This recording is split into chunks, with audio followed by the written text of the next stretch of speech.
صباح الخير على كل مواليد برج الجدي في كل مكان في العالم.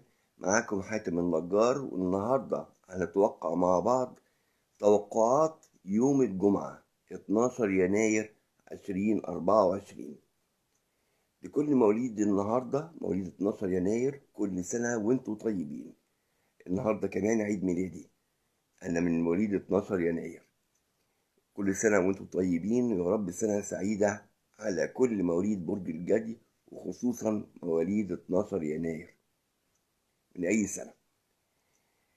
هنتوقع مع بعض النهاردة التوقعات، وهنقول إن الشمس موجودة في برج الجدي كالعادة لحد يوم 21 يناير. القمر موجود في برج الدلو. القمر لما يكون موجود في برج الدلو ده البيت التاني بالنسبة لك انت يا جدي. معنى الكلام ده إن التركيز هيكون على الأمور المادية. البيت التاني بالنسبة لبرج الجدي هو بيت المال. طب النهاردة إيه اللي هيحصل؟ إن شاء الله النهاردة يوم جيد جدا ماليا. هيحصل حاجة من التلاتة: لو عليك ديون هتسددها، أو هيجيلك تحويل مالي تسدد بيه ديونك. في انفراجة مالية بشكل أو بآخر، تحويل مالي على البنك بتاعك أو تحويل مالي على التليفون بتاعك. في انفراجة مادية بشكل كبير جدا. ولو ليك دين بره فاقد الأمل فيه هتسترجعه تاني. ده بالنسبة لليوم عمليا. طب عاطفيا قدامك 3 اختيارات أو 3 حاجات ممكن تحصل. انت من فترة كبيرة، والكلام ده اكتبولي في التعليقات إذا كان الكلام ده صح ولا غلط. انت من فترة كبيرة وانت عندك مشكلة قديمة مع برج ناري، يا اما القوس يا اما الاسد.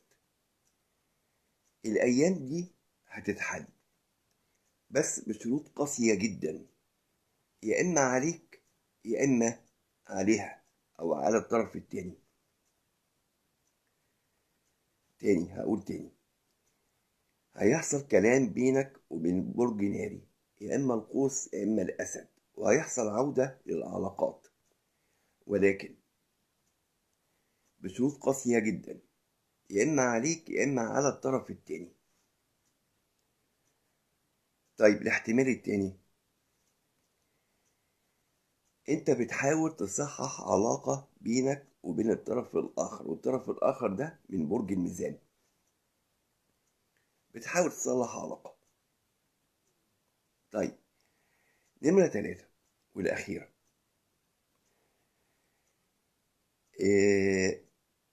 في بعض من برج الجدي فقدوا الأطراف الأخرى في الحياة بسبب المشاكل المادية.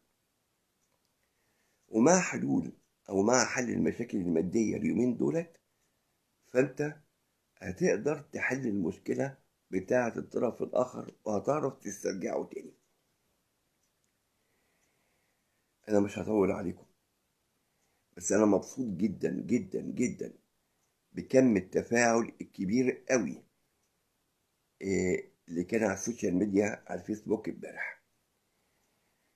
ربنا ما يحرمني منكم يا رب. دايما برج الجدي في المقام الأول في الحياة.